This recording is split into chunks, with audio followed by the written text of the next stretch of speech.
What's fun about G.I. Joe is there's just a phalanx of characters out there for us to bring into the story. And I thought the conceit of how we ended the first with an imposter as the President of the United States was something that was completely unique. How do you do a movie where the President of the United States is the bad guy?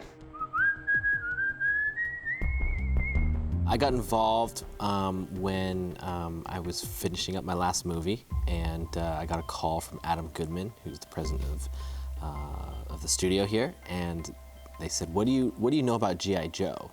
And I played G.I. Joe a lot as a kid, so I rattled off all the information I knew. I loved the toys, I knew I loved the comic books, and I said what I thought a new movie could be like and how that could fulfill that idea. And then he's like, "Will you come in this afternoon and expound on that?" I didn't know John, and the studio knew him really well. They'd done the Justin Bieber movie with him. And when they first asked me about it, I said, "The guy who did the Justin Bieber movie? Why? What do you guys see?" And they were like, "No, he's really talented, he's really creative." And I said, "Okay, that's interesting. I'll meet him." We sat down and had a long conversation about what it meant to be a hero, what it meant to be a leader, and how that was reflected in G.I. Joe. My experience with action movies is you either have an intuitive understanding of what action is or you don't. You can learn how to do it, but you have to have an intuitive sense of it. And John has a real intuitive sense of it. So that was one of my biggest questions when I met him. And then the next thing I found out is he grew up with this fantasy. What I think was great, about John is, first and foremost, is that he's a fanboy. I mean, he's a fan, he grew up with it. There's not an educational process of, all right, Snake Eyes, well, why does he dress like that? Wait a second, Storm Shadow, I don't quite understand. It's like, oh my God, wouldn't this be cool? Or how great is this? And, so to work with someone who understood that, I think really has made a huge difference in terms of costume and feel and look, and someone who brings that excitement. If it's part of your upbringing, it's part of your ability to articulate it. You take it seriously. You take Storm Shadow seriously, and you take these characters with preposterous names, but they have a great gravity to them. And for me, that was a really important thing to find, and whoever was going to direct it, was that they owned what it was. So it's really been a great partnership, and I have a lot to thank for Paramount for bringing them on. The second film, what we really wanted to do in many ways, and it's a challenge, because we wanted to bridge the gap between making what you might call a sequel and really doing an original. Early on, we sat down with John Chu and Lorenzo, the producer, and really talked about what Hasbro would like to see out of the brand. More signature villains, more heroic lead heroes, maybe a more central role instead of a group role, and try to find new ways to do things. The first one, as great as it got a little bit big and sci-fi, and so we wanted to, set it in real world. First and foremost, we wanted the action to have a real intensity and a real physicality, so that when somebody got shot, they got shot. Somebody got hit, they got hit.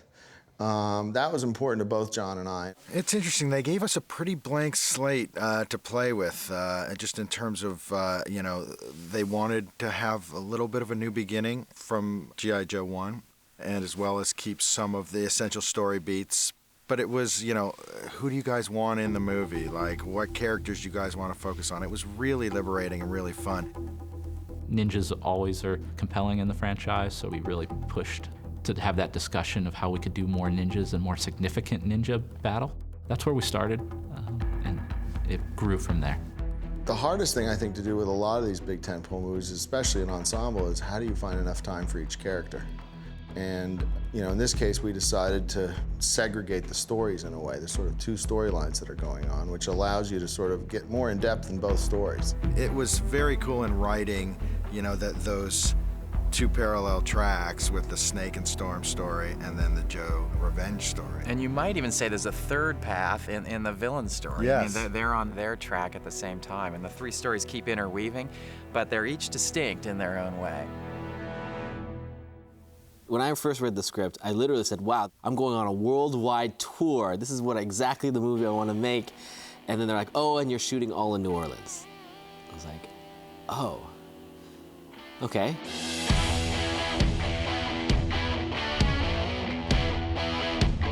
Films like these, the secret to efficiency is containment. So we sat down and said, okay, we obviously can't do all of this in the actual places, so let's look at a reduced second unit approach to some of these places and try to base the movie in one place. So we flew out there and did all these location scouts, and amazingly we found a desert pit there that we could mold in any way we wanted to. We found places that really double as so many different, from Japan to Washington, D.C. streets. Instead of the president having his summer residence in New York, for example, we said, what about if he was a southern president, and instead of having a big mansion on the Hudson, how about a plantation in the South? And without really any loss in terms of the storytelling, that seemed to be okay. One of the big things we found was this NASA facility. It's 40 acres indoors. We got free reign. I mean, it was like shooting on a giant movie studio. We built huge sets. The prison we built all in this thing. You would walk in the prison and you think you're in the middle of Germany, and we're actually completely indoors. It was insane.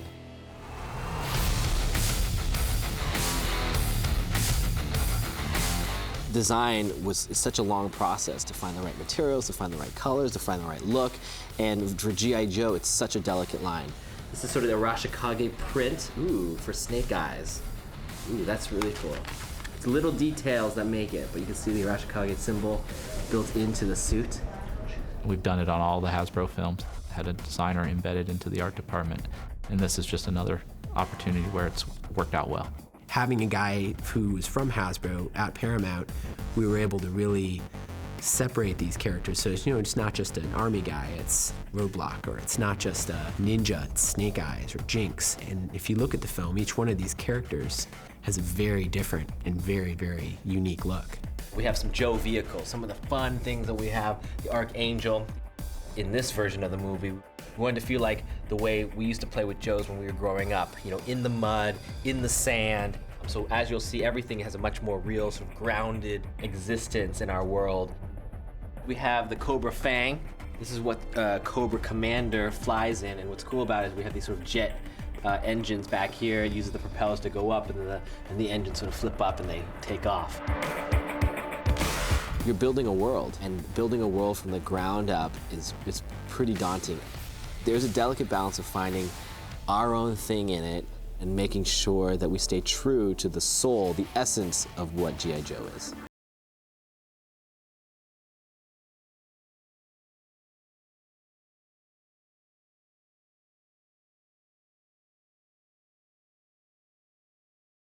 A little bit lower with your arm, good. Action, Snaky. We're having a great costume test and hair and makeup, and it's exciting because you're getting to see everybody starting to put on their gear, which makes everybody feel like they're going to do some shooting and banging up around with people. You can see everybody sort of becomes boys and girls today. Let's start with singles. Who's ready? So everybody's kind of pumped up, the excitement of Monday coming soon, starting day, and everybody's finding what they look like and what they got to run around with. So it's sort of a pandemonium.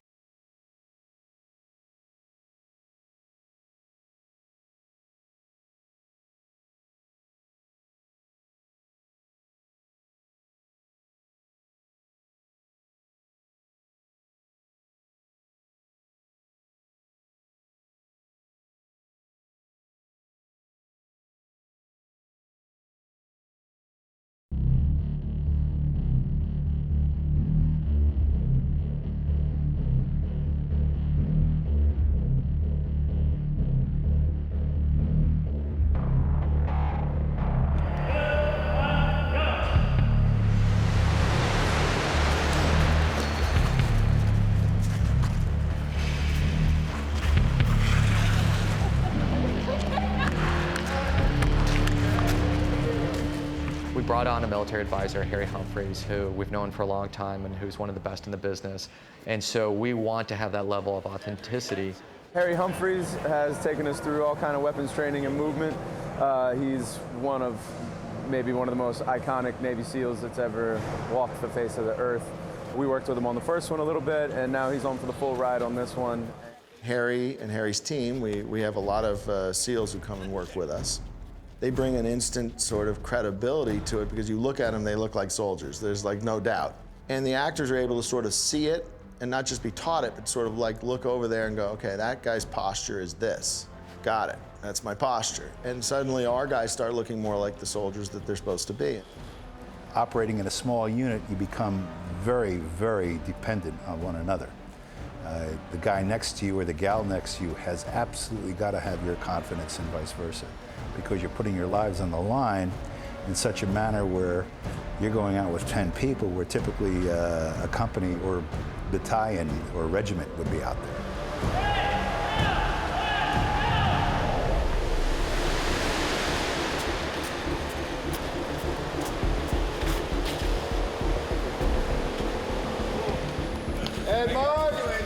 A lot of these actors have never held a gun before. And it's one thing to even try to teach them at a shooting range, et cetera. It's another thing to show them exactly what a soldier would do. Okay. Draw. Andy, holster. Draw.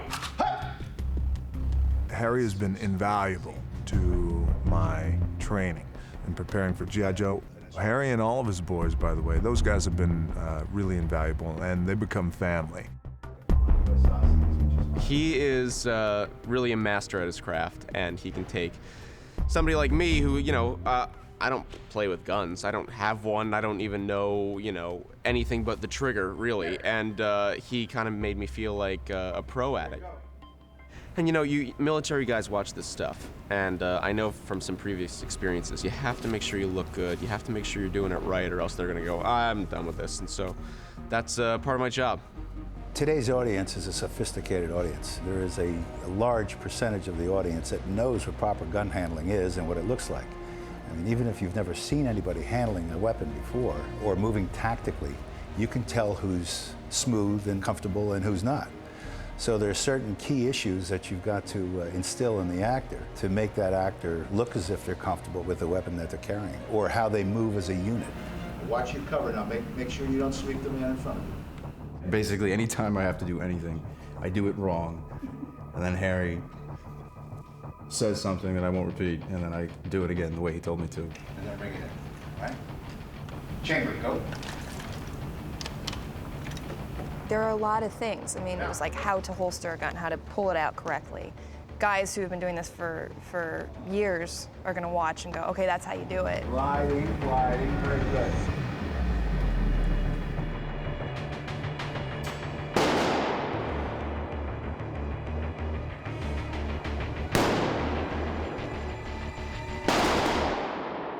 By shooting in New Orleans, we had to find some amazing spaces. At first, it was a little scary because we couldn't quite find anything. And when we went to this NASA facility, we walked into the VAB building. This place was huge, 200 feet high. You could not have designed a space more perfect for this weapons depot than this place. There is actually a rocket in there, an existing rocket that we've used as, you know, the rocket to carry the nuclear weapon, the warhead. So we went in and said, let's have them, you know, rappel down the face of this rocket.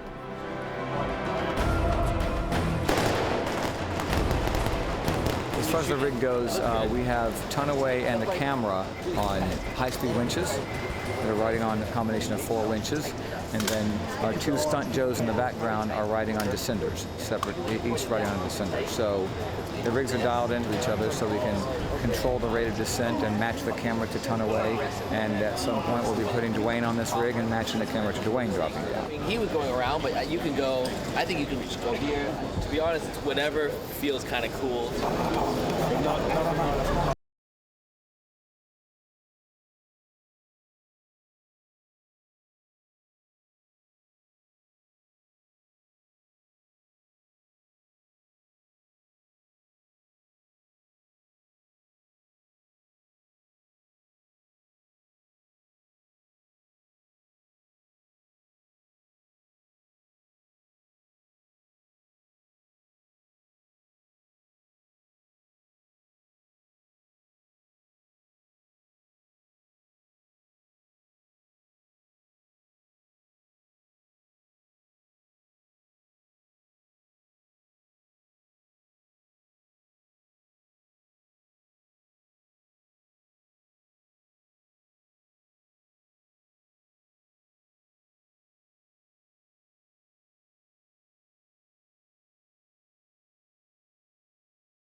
pre-production. Once we had the sequences designed, we were bringing them in and working through the sequences with them and teaching them the fight sequences. And even before they were completely designed, we were just bringing them in for fight workouts, see how they move, just teach them basic fighting. Get 'em. Several of them obviously have already had those skills. It's always great to brush up on that.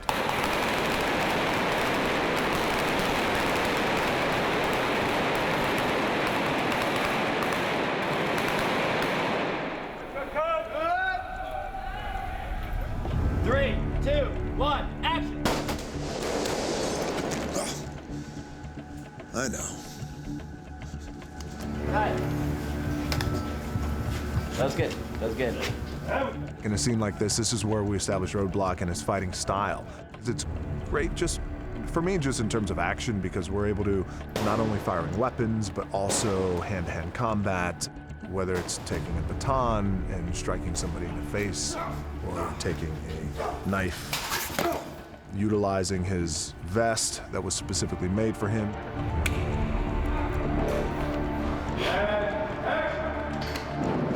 We have a couple sequences that have CGI involved, but it's mostly just to enhance what we're already doing within the stunts.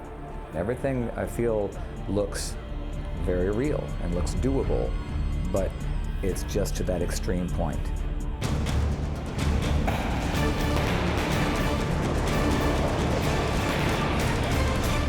That was good. That was really good.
We'd like the whole space flat with no trees or anything so we can do our performances.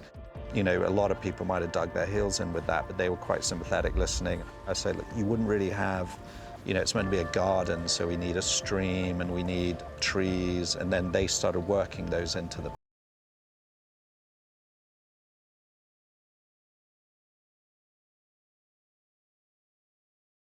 Since the release of the first movie, I was anticipating when we were going to start production again and hoping that we would get back into doing the sequel. So for the last 2 years, I've been working out, preparing, talking about Snake Eyes, thinking about Snake Eyes, and now we're here. Okay, one more time. That's it, yeah, okay.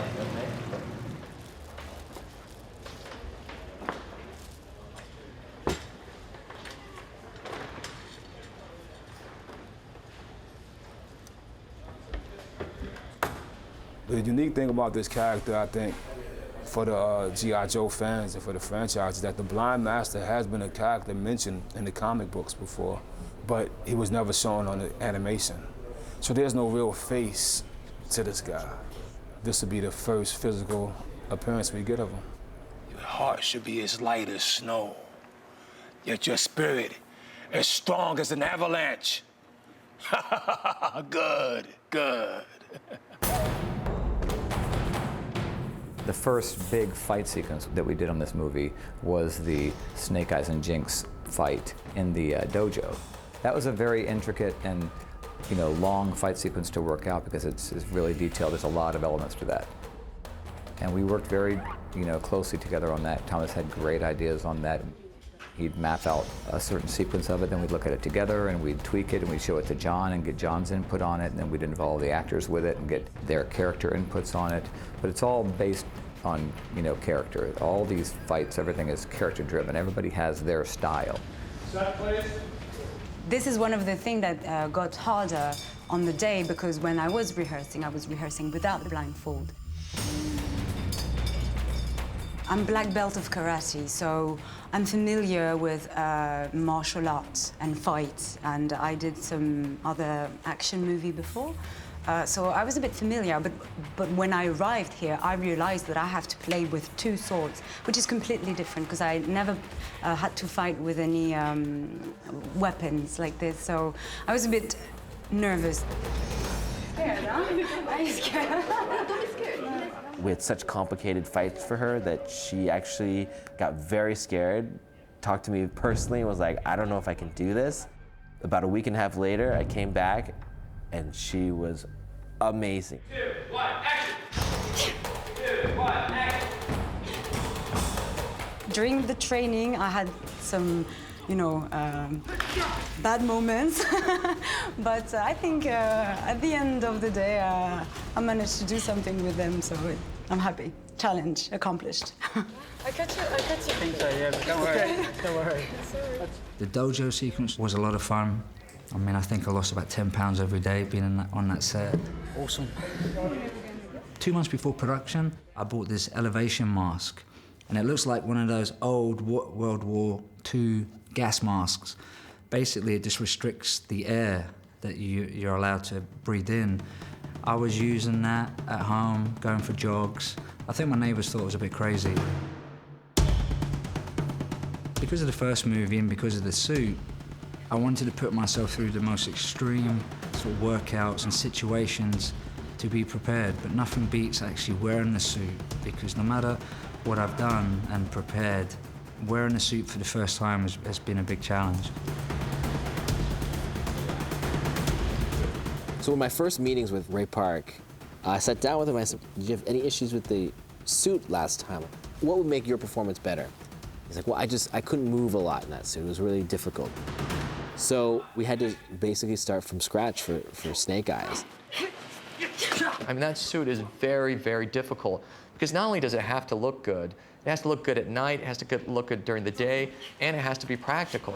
Ray has to be able to do all those moves. It has to be able to do all those stunts.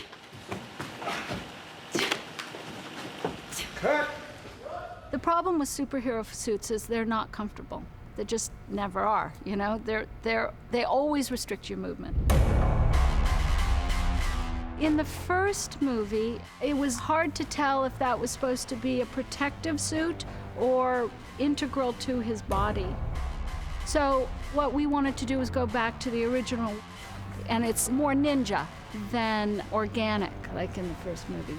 We went through maybe 45 designs. We had futuristic versions where the visors were like this long, this big. Then we had different jaw structures. Then we had different material did they have padding, did they not have padding? We had boots. We changed some pieces of armor where these are really hard pieces, his pecs and over his shoulders. And then we added, softer elements, more rubberized pieces along the sides, so he could actually move, and yet it still looked like hard armor. And also the color, that we weren't going black, that we were going some black-green, and that the abs weren't going to be these cut-out little boxes, but they were going to be functional belts that clicked in. So it came down to the sort of convergence of functionality and beauty, really. That it was badass, but functional. And the more functional we made it, the more badass it became. The kids are gonna dig it. I mean, it's gonna be a #1 wish list for next Halloween.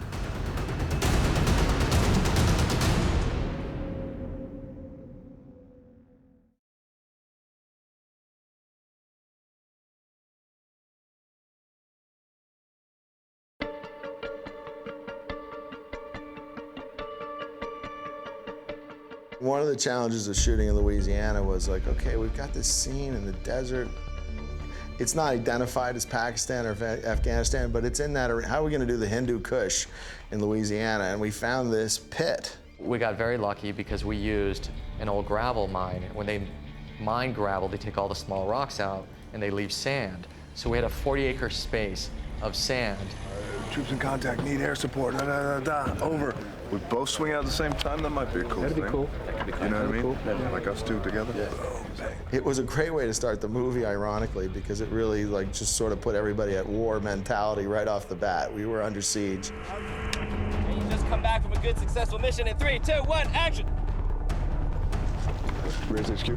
No, I got nothing in the shadows. The temperatures were extreme, the humidity was extreme, and it was our first day, so it really sort of brought everybody together in common misery, and there was a certain amount of fun that comes from that, you know, where we're like, hey, we survived the desert. It was hot, it was muggy, you know, it's Louisiana. August, baby. Bring it on. The conditions were, look, it's not a real desert, but it was really hot out there. It was like 150 off the sand, and we all lugged our equipment in there. It could not have been hotter. I mean, it's about 115 degrees outside, 1,000% humidity. I mean, it's the first week, which is always, you got to get into a rhythm and everything like that. But everyone just pulled it together.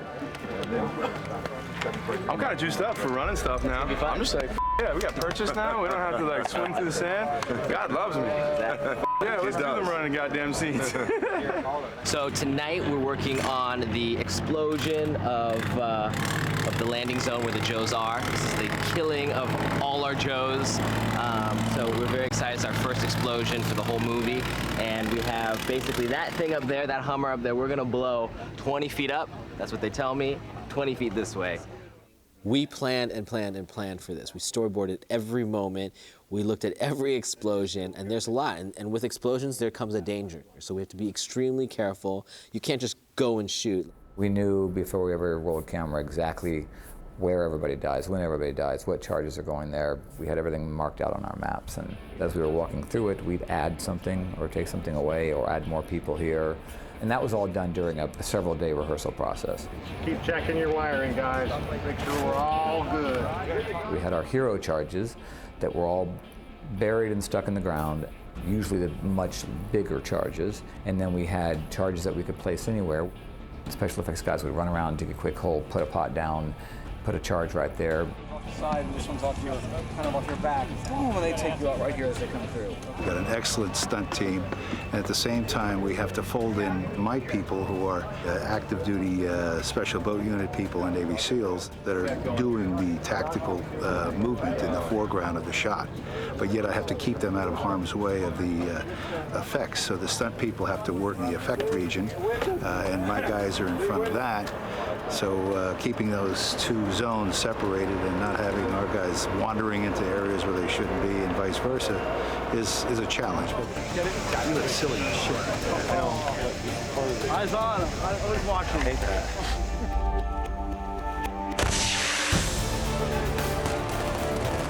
When we were doing those scenes and watching just the Humvee just explode and go 30 feet in the air, I was like, this is a war movie. It was just pretty cool. I think there are moments where I feel like I can't imagine what this would really be like if this was all real, and 10 times as horrific. And then there's also moments where I'm like, I get to play soldier right now. I'm getting paid to do this. The action sequences were a struggle at times, but if you want to be in a military movie, you want to be in a G.I. Joe movie, Merry Christmas.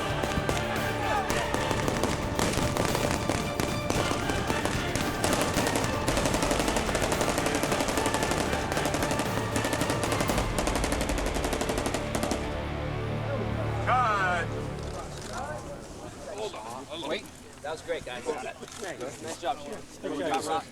Good work, guys. So the other explosions, there's one to the left up here, That's right. John? Yep. And then boom, two, three. Yeah. I've always been a fan of Steve Winden. I saw Fast 5 during that summer, and when I watched Fast 5 again, I was reminded, oh yeah, that's right, Steve Winden, I wonder if he's available. Not thinking he'd be available, and luckily he was, and I actually hired him on Skype, because we couldn't actually physically meet.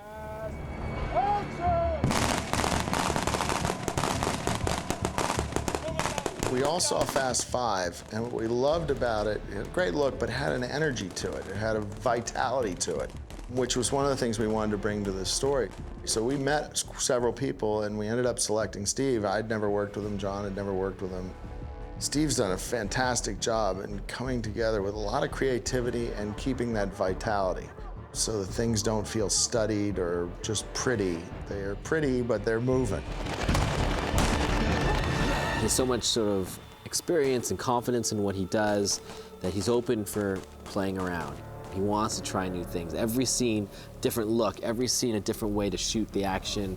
In fact, we would carpool every morning to set an hour early so that we could talk about the day. And even if we didn't talk about the day, something in our conversation about, oh, did you see the game last night? Yeah. Something would come up, and we'd figure out something that we wouldn't have figured out on set. And it was very, very helpful. And it was a pleasure to work with him. Here we go, let's roll, camera. Duke's demise will be the most controversial thing in this movie.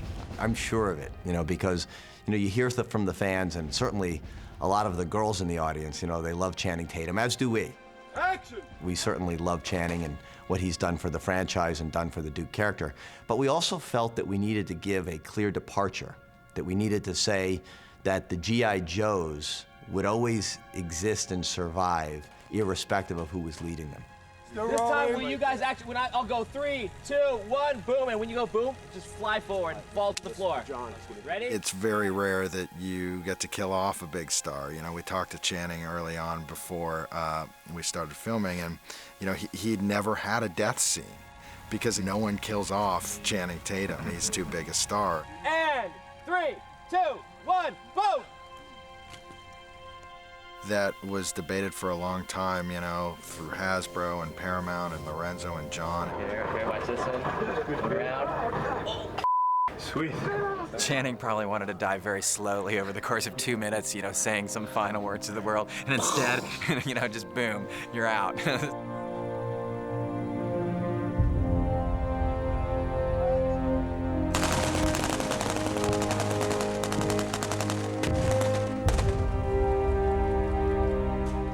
Channing was actually the biggest fan of the idea, and he loved the idea of the sudden death. He just thought that was really cool and unexpected, and so when he was on board, we knew we were onto something.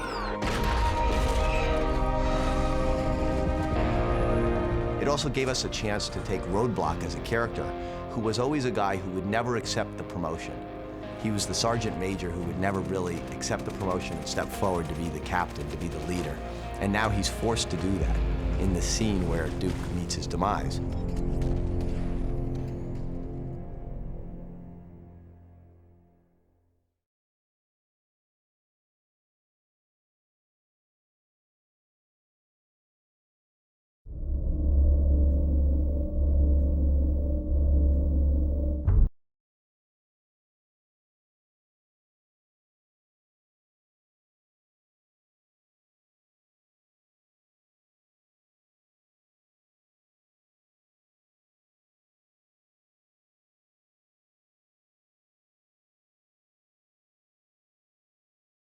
Where they dug, 47,000 feet Some crazy thing. It's the deepest mine shaft in the world, and so we thought, oh, wouldn't it be cool to have a prison down there?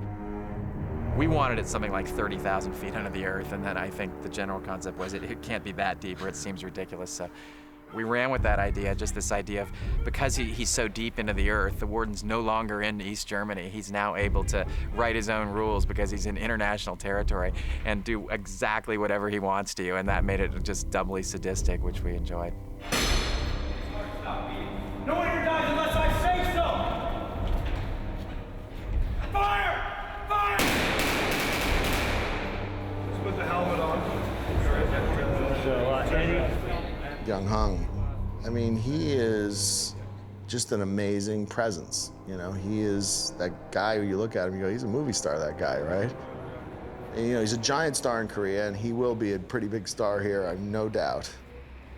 I was really glad to be back here for G.I. 2, because I wanted to show more of Storm Shadow's character and more of his different side. And one of our first conversations coming into this movie, he said, I want to bring rage into this. I want Storm Shadow to be raw. I want him to bleed. I want him to have this uncontrollable anger.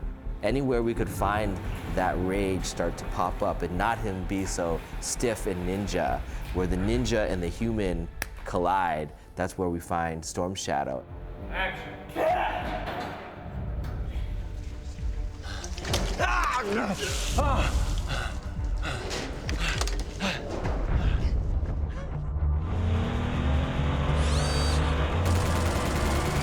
Firefly's always been a favorite character of mine in terms of the bad guys, and this is the ultimate entrance. If you're any actor and you're playing a bad guy, this is probably the entrance that you want. It's pretty badass.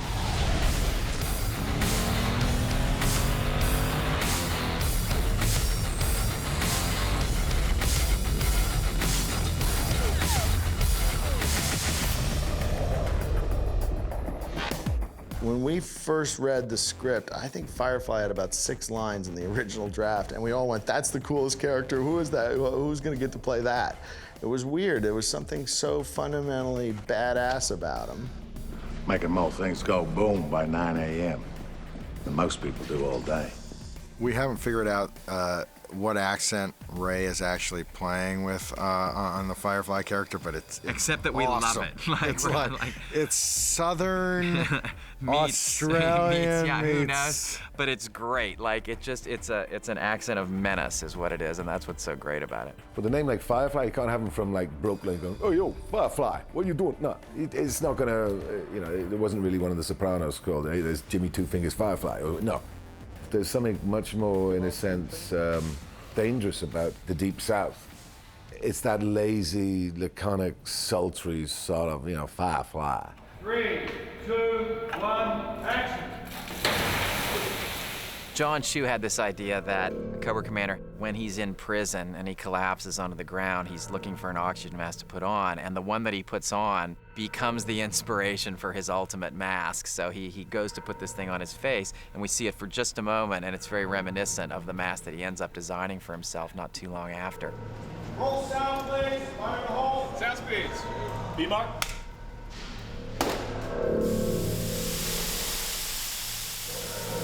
We are at the Cobra Command Center. It's the first time we get to see the new Cobra Commander.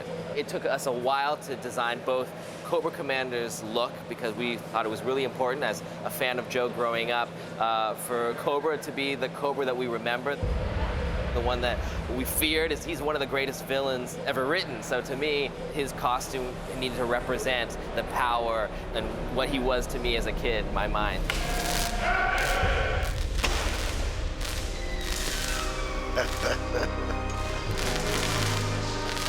This is going to be the greatest redistribution of particles witnessed by mankind. All we've been missing is our commander. Surprisingly, Louise and her team designed a couple things in the beginning, and as soon as I saw them, I was like, that's what I want Cobra Commander to be like. We knew we wanted it to be strong, we knew we wanted it to have a agility to it, so it wasn't so heavy and like king-like. He had sort of a grace about him, and he would have a pistol with him all times that he could kick ass himself if he wanted to. The iconic mask of Cobra Commander definitely needed to be done a little differently for this next film. The tone of the film is completely different. With the grittiness, with the character differentiation that they had, it only made sense to bring back the classic Cobra Commander. This is an origin story for Cobra, really. So where does the Cobra Command Center begin? And this is sort of the center of that. We wanted to find a super industrial place where you could build super secret weapons that could destroy the world, of course.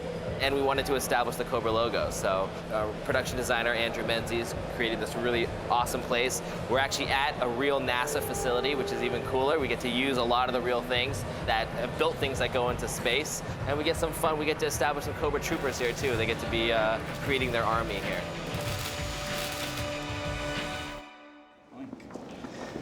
How's my nuclear summit? It's coming together, but if you think the nuclear aid are going to fall into line... They'll have no choice. Mr. President? Jonathan is a returning member of the cast, and I don't think this movie works without Jonathan Pryce. The movie flounders if that guy doesn't give it gravity. I mean, it is the most important role in the movie in terms of making us believe what we're going to go through in this experience. How are you holding up? No, you're looking good. People always ask you, is it more interesting to play the good guy or the bad guy? And in this one, the first time in my life, I get to play good and bad. And I wasn't quite prepared for how difficult technically it was going to be to talk to myself. Talking to a piece of green paper on a stick was, I don't know, I have worked with other actors just like that. I might as well have had a green piece of paper on a stick. But no, it was great. We saw almost in immediate playback, they could match the two images of me talking to myself, and I just thought it was an extraordinary thing. They'll find you out, Zartan. Oh, I don't think so. The nanomite effect was more about theorizing about what happens. My take on it was always to try and think of it in terms of, it's not just the skin that makes the difference between Jonathan Pryce and Arnold Vosloo. It's the bone structure is completely different. There's a million things about it that are completely different. And we really approached it thinking about it in terms of, like, scientifically what would happen. It would have to be these things shifting not just in a surface way, but in a structural way. And we tried very hard to make sure it didn't just feel like a crossfade from one guy into another, that we actually feel these things working. They're not just changing the skin, they're changing his cheekbones underneath, and these things need to slide around, you know, and not just have it fall into it. And then the trickiest thing is, you know, there's no way to motion control a person, so him and Arnold were never gonna move the same way. So it's a completely computer-generated Arnold on the other side. And the real trick is just trying to give the soul of Arnold Vosloo, of Zartan, into that CG face, and that's something we're working very hard on. We have Digital Domain doing that, who did Benjamin Button, so they're the people to go to for that.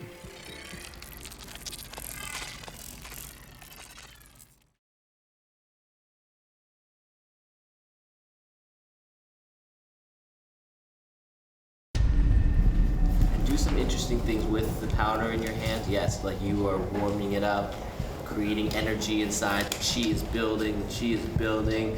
Bring it up to you and put it on. Clap. Throw a bunch on it back. Roll it back.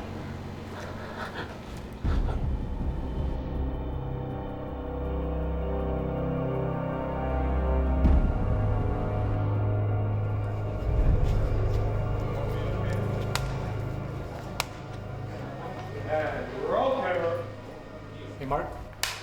Set. And 3, 2, 1, action! Knife!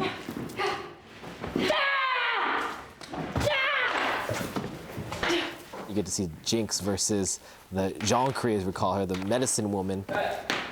And that's really fun, because she's a real world-class fighter, martial arts person. So, and she's actually the mother of one of our Red Ninjas, which is really cool. 3, 2, 1, action! It's first time on film, so you get to show her stuff off, which was fun.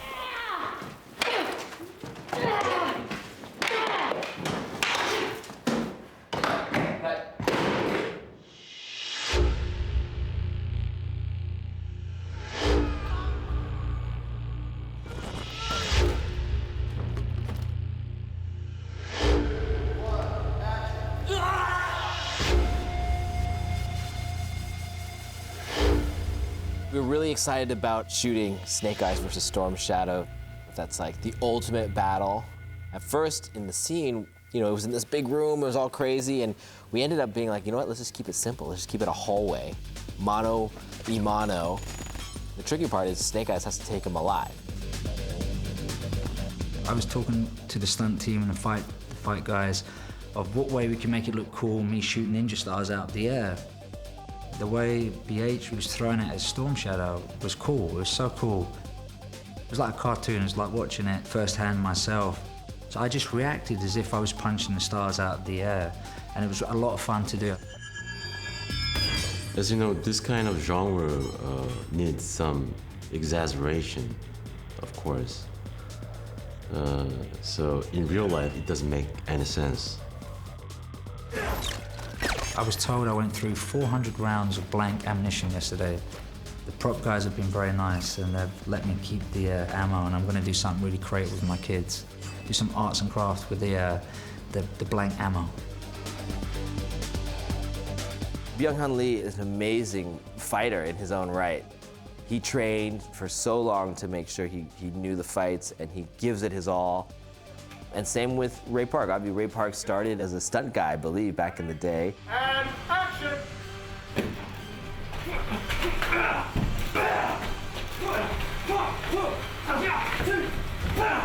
Storm Shadow and Snake Eyes have a hand-to-hand sai, like a traditional, looks like a big fork. It's a traditional ninja weapon. So I had to revisit that because they taught me a little bit on the first movie, and I've never used a sai before until then. So I had to practice and remember what the old ninjas used to do in the older movies. But this was a different take. It was nothing over the top fancy. It was more gritty, hard, you know. And action! It'd be like two brothers or two best mates just having a fight over a girl.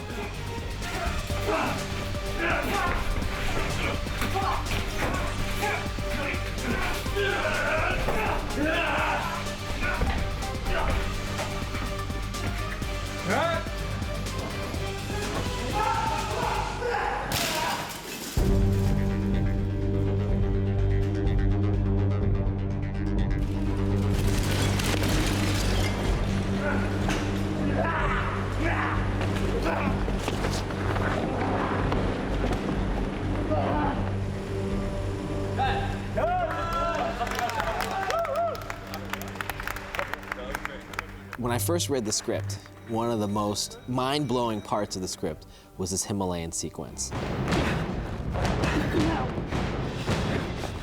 The Himalayan sequence in this movie is going to be, I think, a marquee sequence that everybody's going to say, wow, I've never seen anything like it. It was an homage to a comic issue called Silent Interlude, where Snake Eyes goes and saves Scarlet against the Red Ninjas. It's not the exact same thing, but the concept is very similar. And we wanted to pay homage. So there's about 11 minutes in our movie where nobody speaks one word. It's all action. And that challenge to me was incredible.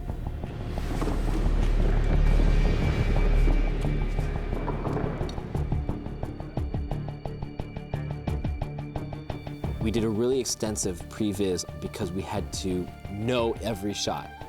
That section was the most planning for any one section, for sure. We didn't want these people to feel like Superman. We didn't want to have a situation where we gave them such impossible skills that you didn't feel jeopardy. So from the beginning, me and John were working with an actual mountain climber named Paul Bourne, who does these sorts of things. We literally set up couches in the design room and would have ninjas swing, and we'd say, okay, if you pick points here, then the ninja has to swing over here. And they were literally Joes that we got, and then we would design the whole thing. We'd show the previs guys. Previs guys would put the cameras in different places. They would design where the shots would be. We'd adjust that, and so it was a very collaborative process. And from there, it was really important to me that this didn't just become a video game. A bunch of digital doubles and CG people flying around. And some of it's so impossible to do that that's unavoidable. But I tried to map it out for every shot to have stuntmen actually trying to do this. Because you find that it's really hard, you know? And we wanted that. We wanted that difficulty. We wanted a little bit of that clumsiness. We wanted to try and infuse into it a little bit of that, you know, I'm really trying to get you and it's not so easy, you know, and at the same time have them look cool and, you know, in control, but just on the edge of it. Obviously, you're not going to be able to film a Himalayan sequence in Louisiana. So at the very beginning, before we started official production, we sent a crew up to Vancouver, to Whistler, where the ski area is, up into the mountains there. And they went up into the mountains and it did the most amazing rigging you've ever seen. It was incredible to see that, you know, weeks and weeks of setup, getting a hook from one end of a cliff to another, how long it took. Steve Ritzy, who was our stunt coordinator, is just one of those guys that's like, we'll do this. We can do this, you know? And it was just sitting down with him and literally going through everything shot by shot by shot, and then figuring out how we were gonna film it. A lot of prep work. It was very involved. It was, you know, a couple months of rigging in the mountains. We had huge high-speed winches that were flown up to mountaintops and you know, based and anchored down into big snow anchors covered with big tents and thousands and thousands and thousands of feet of line going out. We had 1,000-foot zip lines that went between two peaks, and then all the lines to run those zip lines and the performers on those zip lines. And then when we came back here, we were able to replicate a lot of that on stage. We took over an area of NASA and put this giant green screen, and our ninjas were swinging all the way across. It was about 50 feet high and about 150 feet long, with these huge trusses of lines that were going back and forth. And they were all programmed, and we literally sat down, mapped it out, went shot by shot by shot, exactly how the guys need to move.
Your Excellency, this is a highly dangerous situation.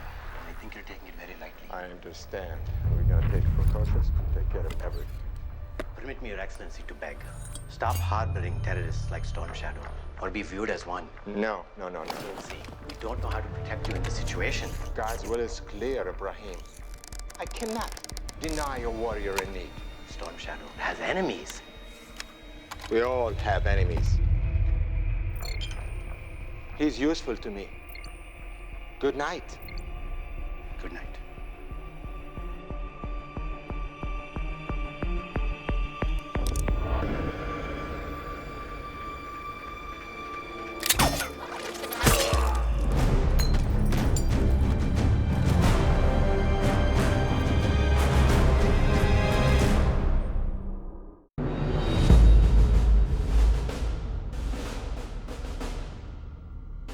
No more awkward handshakes with spelling bee champs.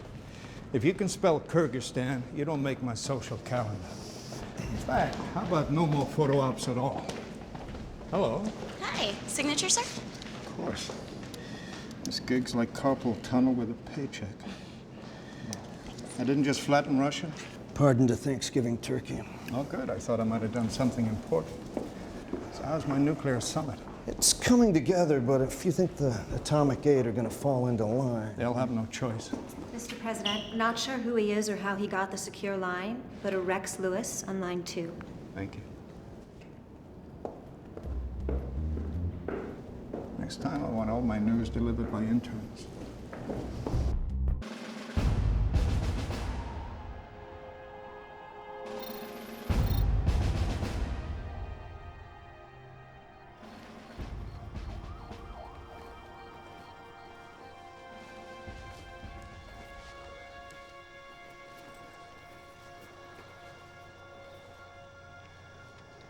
You want to be a soldier.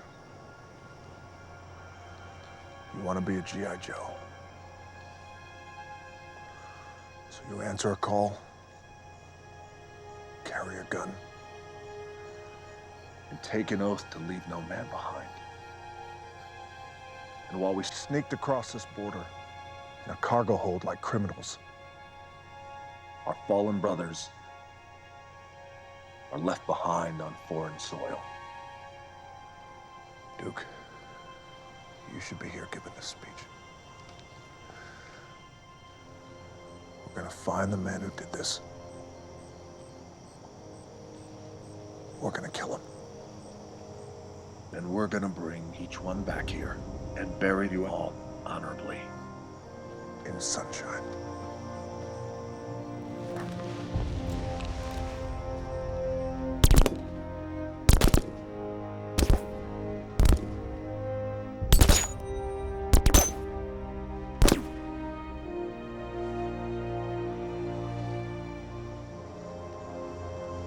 Is that 21? 20. One in the chamber.